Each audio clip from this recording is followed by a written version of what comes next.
não adianta ter todos os padrões, a filosofia, todos os padrões adequados, e o operacional não vivenciar e não entender para que serve aquela governança. Conte com Deus, conte com a gente, pode contar. Olá, seja bem-vindo, bem-vinda a mais um Pode Contar.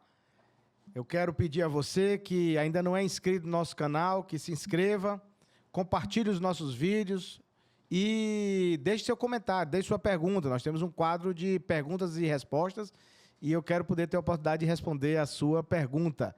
O Pode Contar é esse podcast que traz aqui temas relevantes para a contabilidade, para o mundo empresarial, para você que é nosso ouvinte, nosso telespectador.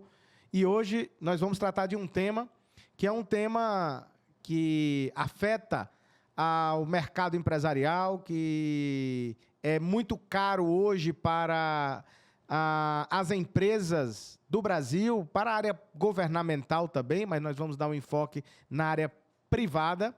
E eu estou recebendo para falar deste tema, que é governança corporativa, o meu querido amigo Rodolfo Martins. Rodolfo, que é consultor empresarial, é diretor da PH Gestão e Educação, é especialista em administração na área da governança, de sucessão empresarial também. Se deslocou lá de Brasília para vir até aqui, Alphaville, onde acontecem as nossas gravações, no Estúdio Flecha, aqui na Infinitus. Então, meu caro amigo Rodolfo, primeiro, obrigado por ter comparecido aqui. Seja muito bem-vindo. Opa, eu que agradeço. Muito obrigado pelo convite e estamos à disposição para tentar melhorar um pouquinho essa discussão sobre governança corporativa no Brasil, né? Maravilha. Rodolfo, a governança, apesar de ela ser um instrumento de gestão já antigo, ela tem tomado corpo ultimamente, né? Tem tomado corpo nas últimas 2 décadas, com a ampliação de empresas que entram na bolsas, com a necessidade de maior transparência, com a necessidade de minimização de uma melhor gestão de risco empresarial. Então, eu queria, você como especialista na área, eu queria te escutar primeiro, o que a gente pode esclarecer aqui para o nosso telespectador sobre o que é a governança e como ela funciona efetivamente no mundo empresarial. Tá. Para começar, eu vou falar que todas as empresas têm governança, tá? Que é o modo delas se organizarem, se governarem dentro dela. Então, da pequena a grande tem governança. O que tem estado em voga hoje é a governança corporativa, as melhores práticas da governança corporativa. Ou seja, o que é melhor fazer para a empresa estar melhor? Ou seja, como eu separo o chapéu de dono do de gestor?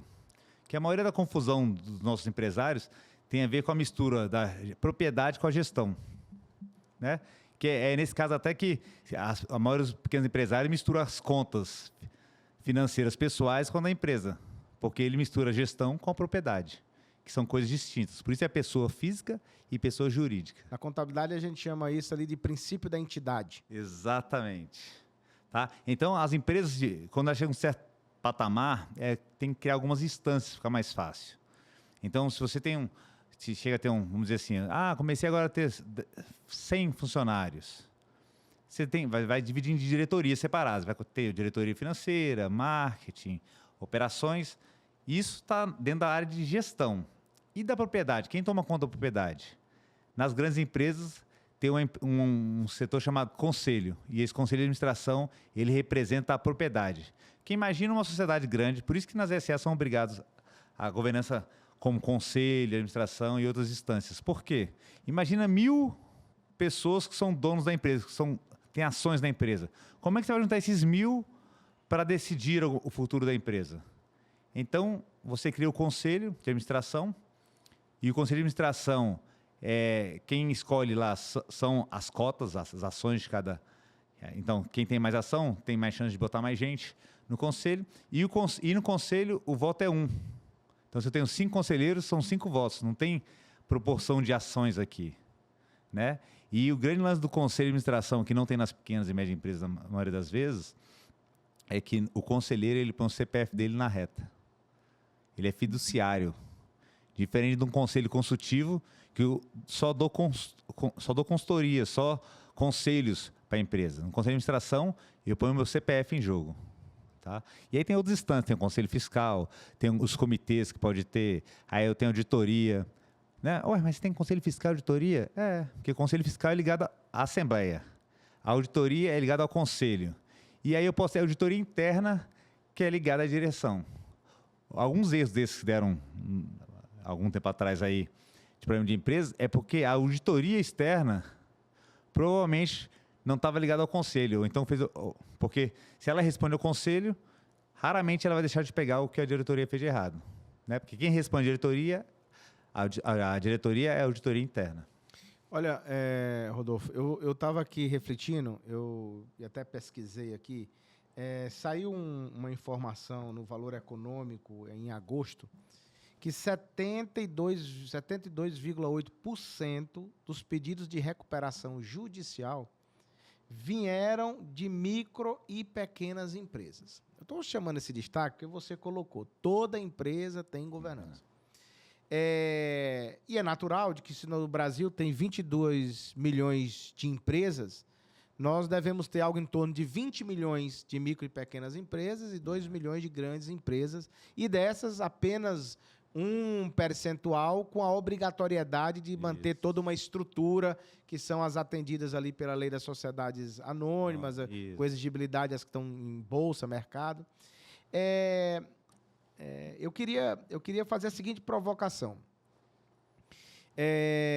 Se toda empresa, grande ou pequena, tem o seu modelo organizacional, e é o modelo organizacional que define a governança, como atuar, como que a governança pode atuar na minimização de variáveis mercadológicas que podem levar a uma recuperação judicial, a uma falência, como a governança pode atuar nesse cenário? Você falou muito bem. A governança ela vem para reduzir os riscos. Ela não vem falar que quem tem governança nunca vai dar errado. Não tem nada a ver isso. Então, eu como pequeno, eu sou considerado pequena, não cheguei nem à média empresa, estou quase para a média empresa. Eu posso ter um conselho consultivo, o que pode ser um conselho remunerado ou não. Tudo depende do meu relacionamento. Então, eu posso chamar... Se eu sou um padeiro, vamos dizer, se eu sou um padeiro, por que eu não posso ter uma pessoa que eu veja lá na frente, aquele empresário é bom, e me consultar com ele, se ele é meu amigo meu? E não tem custo nenhum para micro e pequeno empresário. Eu tenho um amigo chamado Marcos Fábios, que ele é um grande empresário em Brasília, foi vender o hospital dele, tudinho. Quando eu tenho uma dúvida de gestão, eu vou perguntar para ele, é um amigo meu, eu estou tendo um conselho, é um conselho. E não tem custo nenhum. Então, eu quando pequeno, eu busco conselheiros e até mentores. Se eu não tenho dinheiro, posso ir para mentorias de grupos, né? E aí, quando eu for crescendo, eu já tenho uma estrutura. Vamos criar um conselho consultivo. A gente tem implantado muito em Brasília para clínicas de médio porte o conselho consultivo. É o modelo de governança, porém não é o conselho de administração, porque na administração o CPF está em jogo, aí a remuneração tem que ser maior, tem todo um aspecto que o consultivo não tem. Perfeito. Tá? Então, são etapas. Não adianta eu ter uma empresa pequena e já querer ter um conselho de administração. Não vai funcionar, não vale. Então, eu sou uma empresa de uma pessoa só. Quantos conselheiros eu tenho que ter? Eu não tenho sociedade. Porque às vezes a gente tem conselho, porque a gente tem muitos sócios, aí tem que diminuir o número de sócios para tomar as decisões rápidas. Porque a Assembleia, normalmente, ela se junta uma vez por ano. Obrigatoriamente uma vez por ano. O conselho pode ser mensal. E se tiver trabalho, pode ser até mais rotineiro um pouco. Mas ele vem cuidar da propriedade, enquanto a diretoria da gestão. Como propriedade, ele vai cuidar da gestão também, que ele vai ficar de olho no diretor, se está fazendo coisa certa ou não está. No consultivo não vai ter essa função. Tá? No consultivo é mais de aconselhamento e mentoria mesmo. Olha, estou me lembrando de um fato aqui que eu vou já relatar, mas eu acho que toda a estruturação, e aí nosso tema aqui hoje é governança corporativa, toda estruturação, ela tem primeiro uma filosofia. Tem uma filosofia. Essa filosofia se materializa num planejamento estratégico que caiba dentro da operação da empresa. Então, e, naturalmente, que tenha uma segregação de funções para poder acontecer. Isso. Senão, não gera a independência do fluxo operacional. Tem alguém que compra, tem alguém que faz que paga, né? E tem alguém que confere. Isso. Então, você ali já cria instrumentos de governança, de controle no processo. Bom, uma vez tendo a governança estruturada na empresa, o que é que eu tenho observado, e aí como contador, aqui vai aí a minha atenção, o meu ponto de atenção aos empresários, aos empreendedores, que são as pessoas que planejam, que vivem o seu modelo de negócio e, portanto, planejam, mas muitas vezes não fazem a comunicação interna, nem treinam e nem compartilham com quem vai efetivamente executar aquele planejamento. E aí, vou falar um pouquinho das micro e pequenas empresas, para depois chegar nas grandes empresas.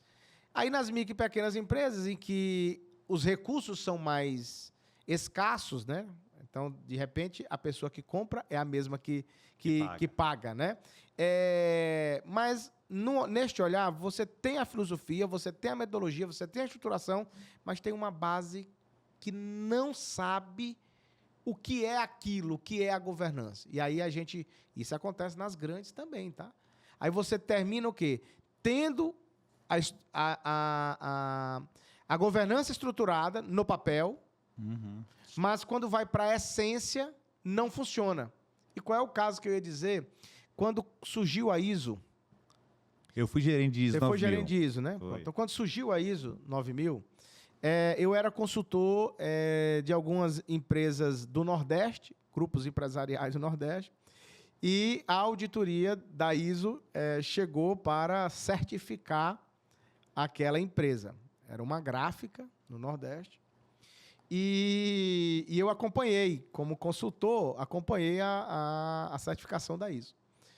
E aconteceu um fato interessante, que um dos operadores de uma máquina do galpão lá, onde tinha uma offset, que fazia uma impressão, uma grande produção em impressão, eles tinham tido um acidente, estava de férias, tinha tido acidente, entrou de férias, e quando voltou no meio dessa certificação. Sem saber de qual era a missão. Sem saber de qual era a missão, absolutamente. E eu me lembro, né, do auditor chegar lá e eu vacilei de me afastar um pouco e perguntou ao cidadão lá, né, se ele tinha algum conhecimento do ISO. E ele respondeu, não, no meu setor não trabalha.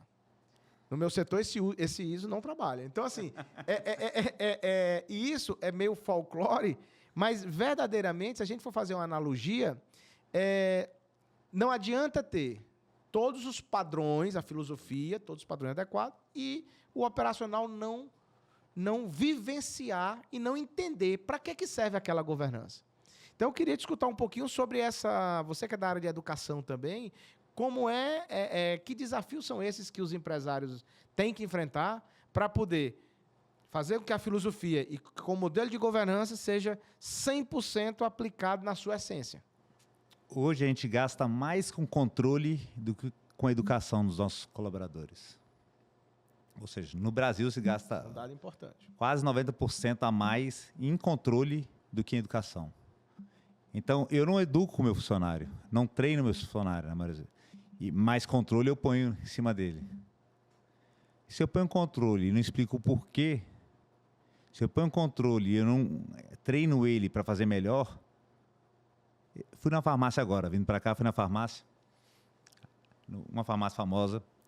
Aí, quando chega na fila, eles agora implementaram um modelo que o atendente ele vem te buscar na fila. Na maioria, os atendentes estão atrás da fila e chamam, por favor. Não, eles vêm até você e te chamam até o caixa. Fala o seu nome e fala o nome do caixa que ele está. Eu falei, isso é treinamento. Isso é treinamento. É treinamento. Então, não adianta nada, eu implemento a governança, implemento o ISO 9000, implemento ESG, tudo que for implementar, mas eu não capacito meus funcionários. Né? Eu não gasto com isso. Por quê? A gente pensa isso como gasto, exatamente, como eu falei, gasto, e não investimento. Tá? É uma verdade. Então, os piores erros que eu acho da empresa é capacitação, e tem um maior que ele, que é a comunicação. Eu não tenho um canal de comunicação com meus colaboradores. Então, a rádio corredor roda mais rápido do que eu. Né? Então, ou seja, veja eu comunicar para todo mundo o que eu tenho que fazer, que eu estou fazendo. Não, eu deixo que vão se falando até chegar lá embaixo. Não.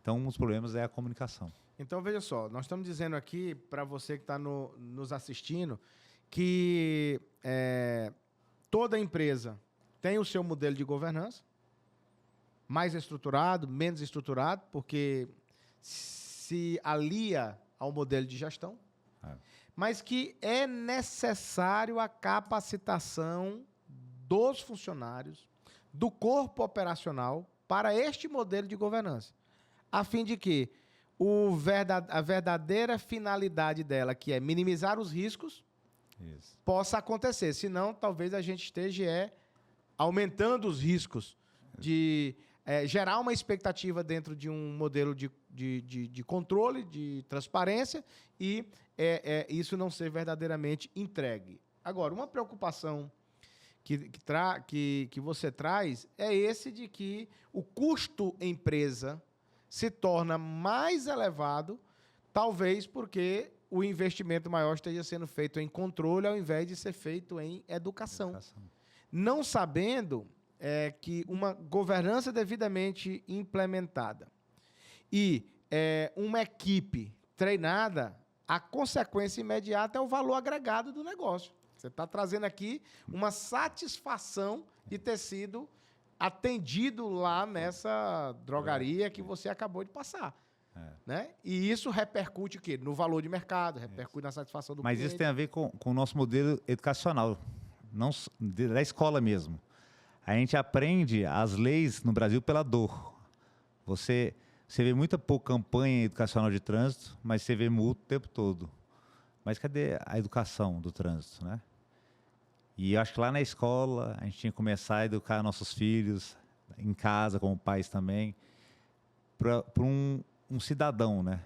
E não para ser um cara que vai fazer faculdade apenas, mas a formação dele. Agora, Rodolfo, dentro desse processo da estruturação da governança, fala um pouquinho para nós aqui, quais são aquelas empresas que são obrigadas a ter governança? Tá. Toda SA de capital aberto é obrigada a ter governança. Tá? Para ela abrir o IPO lá, a B3 vai exigir dela, se for no Brasil, vai exigir dela a governança. E aí tem que ter as instâncias obrigatórias, né? E aí lá no IBGC, junto com a B3, eles têm algumas regras. O IBGC tem as melhores páginas de governança que estão bem aliadas com a B3. Então, vai falar que tem que ter conselheiro independente. Conselheiro independente, o que é isso? Dentro do conselho, provavelmente vai ter um proprietário.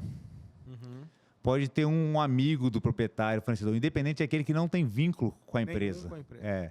Então, nos Estados Unidos, é obrigatório até. Não é nem opcional. É obrigatório ter conselheiro independente.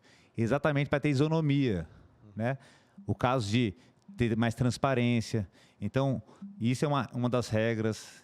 A ter conselho fiscal, a ter auditoria independente. Por que as empresas são obrigadas a ter auditoria independentes?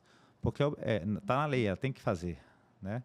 Então, são algumas instâncias que a sociedade anônima é obrigatória. A limitada não é obrigatória, mas a limitada pode usar um modelo de governança corporativa usado pelas SAs. Tá? Ela pode usar via contrato social, falar que vai seguir a lei também das SAs. Se quiser botar sim, se não quiser pode não botar e fazer diretamente, mas ela pode. Lá em Brasília eu tenho implementado a governança melhores práticas em empresas limitadas. Tá? Por quê? Porque elas viram que quando tem muito sócio, uma tinha 10, tinham 3 diretores, era muito difícil juntar eles para tomar conta. Cada um mandava mais que o outro, ninguém sabia quem mandava. A governança foi um instrumento para isso e com isso eles valorizaram a empresa. Foram vendidos para uma multinacional na área de saúde e valeram mais porque tinham governança. Então, a governança também traz valor na hora da venda da empresa, tanto de IPO como de venda da empresa. Vou vender minha empresa para uma outra empresa. Opa, tem governança? Né? A governança que eu falo, as melhores práticas de governança, porque toda empresa tem a governança dela. Mas as melhores práticas têm o seu valor nisso também. Agora, você tocou num assunto aí que eu queria fazer uma provocação um pouco maior. Naturalmente, você vai constituir uma empresa. O primeiro ponto é o contrato social, uma instituição é o estatuto. E o contrato social, que rege ali, regido pelo Código Civil, pode trazer instrumentos do Código Comercial e pode do direito aplicável, direito societário. Mas o contrato social, ele é uma forma. Ele é uma forma. Aí a gente tem esse velho jargão, né? Na prática, a teoria é outra. Né? Então, ele ali é uma forma. Efetivamente, tem uma série de entendimentos entre os sócios que vão se constituindo nas reuniões, nas assembleias, vão se construindo no debate, na própria maturidade da empresa. E aí vai ficando distante do que foi regido e pensado como cláusula contratual e cláusulas ou entendimentos operacionais. Para que a governança esteja estabelecida dentro de um padrão de respeitabilidade, de independência, de garantia da primazia da gestão operacional. Tem sócio que não participa da operação, tem sócio que é só investidor, tem sócio que entrou com o trabalho. Então, assim, qual é a sua orientação para transformar isso num modelo transparente, num modelo claro, com muita clareza?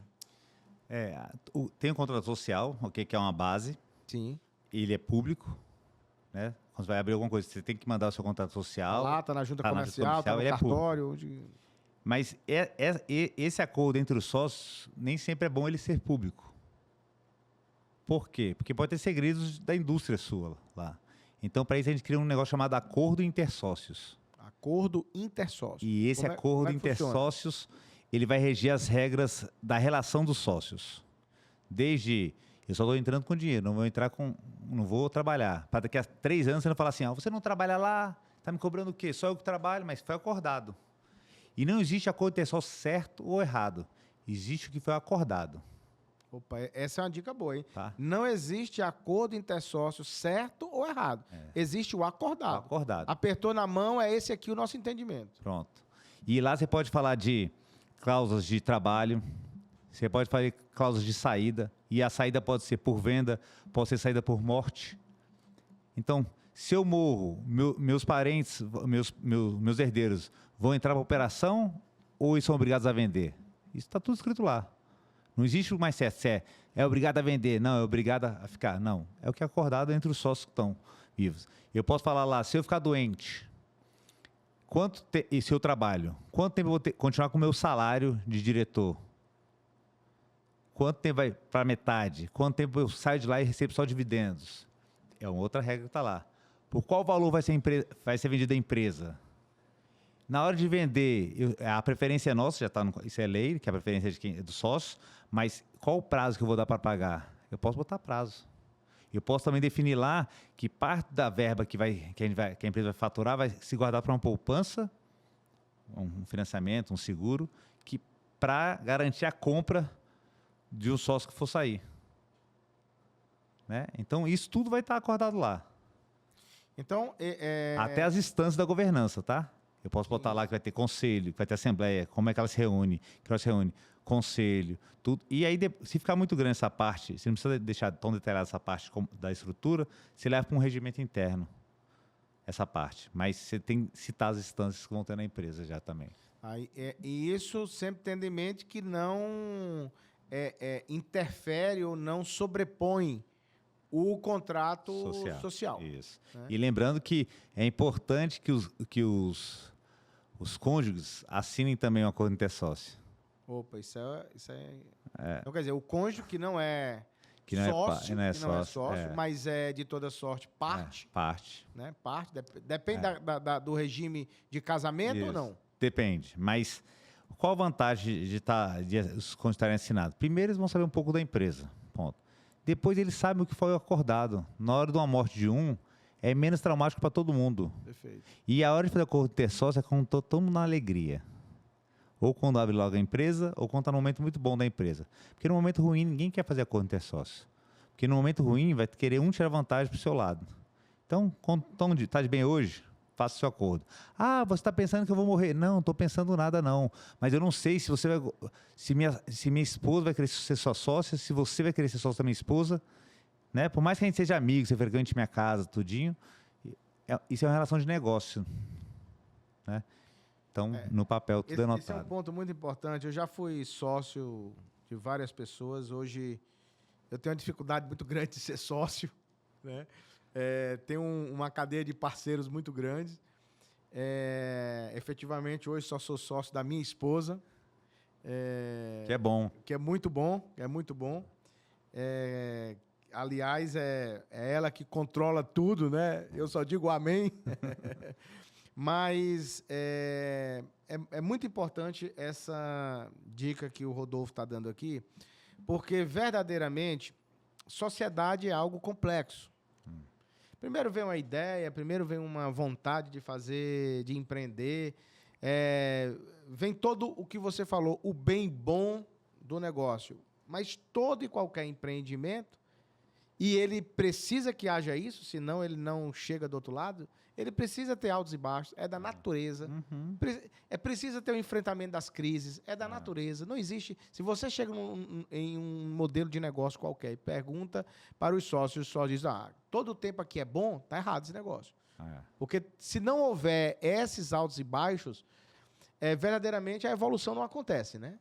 E é nesses momentos de altos e baixos que os desentendimentos vêm. Então, ter um acordo de sócio, intersócio, é uma solução muito adequada para garantir a governança, a saúde e a longevidade do próprio negócio. Tem acordo intersócio que fala que o parente não pode trabalhar na empresa. Pronto. Ok, está acordado. Okay.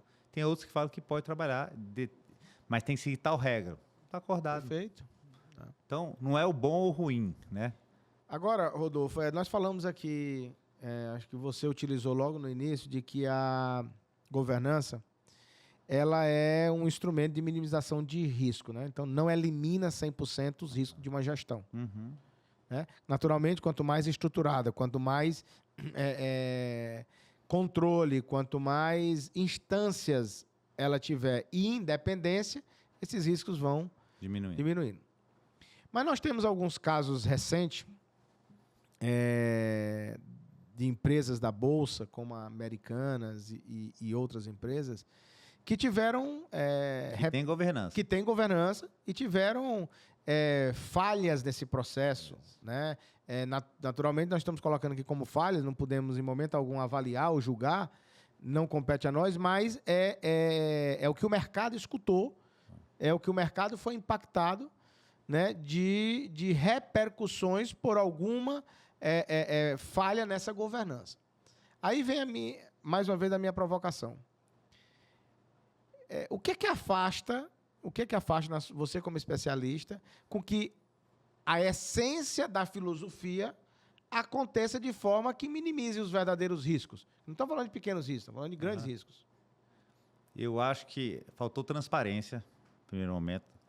Talvez foi sinalizado lá atrás e foram deixando essa transparência. Então, tem um controle? Eu acho que a Americana tinha controle. Apesar daquele tamanho, ela tem auditoria, tem tudo. Então, eu acho que faltou um olhar de alguém, não posso falar se foi do presidente do conselho, mas quem deveria estar olhando isso era o conselho. Né? O conselho que tinha que estar... A função do conselho era exatamente olhar essa visão do que a diretoria fazia. Então, faltou algum instrumento de controle. Talvez um comitê de auditoria que o conselho tinha e não funcionou, talvez uma auditoria externa que não funcionou. No caso da Enron mesmo, foi problema de auditoria. A auditoria externa estava vinculada à diretoria e não ao conselho. O que você está Quem contrata a auditoria é quem faz a gestão. Está errado isso. Tem que estar ligado ao conselho de auditoria externa. Talvez o conselho fiscal. Então, assim, falar quem errou é impossível. Tá? Mas eu acho que faltou um pouquinho mais de atenção nisso. E a gente, como mercado, quem tem ações, por exemplo, investe em bolsa, às vezes olhando os relatórios, é porque a gente não aprende isso na escola, né? Eu não sei porquê, mas a gente devia aprender no ensino médio a ler um balancete e uma DRE. Isso é verdade. Porque se a gente lê assim, a gente já vê algumas coisas que não fechava bem, né? Mas ninguém questiona. A gente põe dinheiro nas ações no Brasil aqui e a gente não analisa os DREs, os balanços das empresas. Essa é uma falha da educação brasileira. Verdadeiramente, nós somos movidos pelo mercado econômico. Né? O Brasil ainda tem uma cultura de ficar dependendo dos governos. Né? Quando você vai para o Norte e Nordeste, o maior empregador são as prefeituras, são os governos do Estado. Quando você vem para o Sul e Sudeste, os maiores empregadores são as empresas. Faz o Brasil rodar. E essa dependência nossa do governo termina criando um processo cultural que afasta a educação do Brasil de treinar e capacitar desde sempre para a educação financeira. E aí eu tenho que falar aqui como contador, já fazendo aqui uma alerta de que essa mentalidade precisa mudar no Brasil. Nós precisamos começar a ensinar noções de contabilidade, noções de educação financeira na escola do ensino médio. Direito. De noções de direito, na escola do ensino médio, para preparar o cidadão. Por lei, a lei hoje obriga a matemática financeira. Mas não é matemática financeira que a gente precisa. A gente precisa de educação financeira. Educação financeira. Não é saber onde estão os custos, é saber quanto eu custo para o meu pai. Né? Quanto eu custo para o meu pai? Quanto é o plano de saúde? Não, quanto eu gasto de remédio? Se eu souber disso, desde pequeno, já vou sabendo, opa. E a gente, como pai também, a gente tem que criar uma educação financeira em casa. Tem muito pai que dá mesada por mesada. Sim. Né? E eu, quando dava mesada para minhas filhas, eu tinha uma planilha. E na planilha tinha que ler. Quem lia livro ganhava... Tinha um mínimo que elas ganhavam. Se não fizesse nada, ganhava aquele mínimo. Mas se quisesse o dobro, tinha que ler livro, valia tantos pontos. Né? Fez uma redação por semana, valia tantos pontos. Né? Ajudou em casa, valia tantos pontos. Então, se cria pequenas regras. O dinheiro tinha que ser recebido. E outra, ensinar ela que, ao receber esse dinheiro, não é sair gastando tudo. Então, vamos dizer que ela recebesse hoje R$50. Minhas filhas já são crescidas, mas eu tenho uma filha de 7 anos, 10 anos, dei R$50 para ela. Ao receber isso, que não vale a pena ser mesada, é melhor que seja semanada, porque nessa idade a gente não tem... O tempo é muito longo, distante. Você tem que falar assim, opa, dos 50, por que a gente não guarda 10? Vamos dividir esse 50 em 3? 30, 10, 10. Esse 10 você guarda para um negócio que você quer comprar. Um negócio que é longe, assim, uma boneca com os R$200. Então você guarda esses 10 para essa boneca. Esses 30 você gasta com seu picolé, com seu lanche. E os outros 10 você vai voltar na poupança. Porque a gente também não aprende a poupar no Brasil. Verdade. E assim, isso nós estamos falando aqui, nós terminamos desviando um pouco do assunto, mas olha, eu me lembro, na minha época de escola, eu estudei Educação Moral e Cívica e Organização Social... O SPB? Política, é o SPB. Eu acho que saiu dos currículos. Saiu. E isso é um princípio de governança. Ora, se eu vou ensinar ali a organização social e política brasileira, esse ponto eu já estou mostrando como é que funcionam as organizações. Ninguém sabe como é que um deputado é eleito. A volta, ninguém entende aqueles votos. É verdade. Se você na escola não ensina, deveria estudar. Então, assim, eu sei... Mas não é só a escola, não. As faculdades também, tá? Sim. Eu acho que esse ponto é um ponto que a gente precisa sempre estar refletindo, porque a formação, e aí cada vez mais necessária, formação com noções básicas de contabilidade, de direito, de economia, de administração, isso já deveria ser, até porque eu acho que desperta mais no jovem do ensino médio o destino que ele vai escolher. Exato.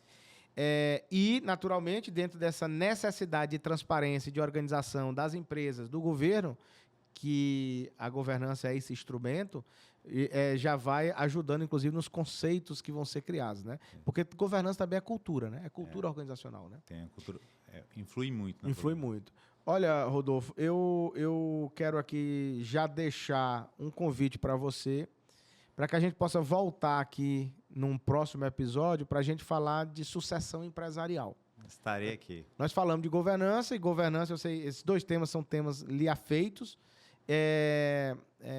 Tivemos uma oportunidade aqui de conhecer um pouco como funciona a governança nas empresas, e ficou uma mensagem muito clara, que a governança, primeiro que toda empresa tem governança, um nos níveis mais elevados, outros obrigatórios, outros com o seu modelo de gestão, mas que o Brasil e as empresas precisam investir mais em educação e menos em controle, para que a gente possa ter a sensibilização, a socialização dessa temática da governança aprofundada. É confiança. Confiança.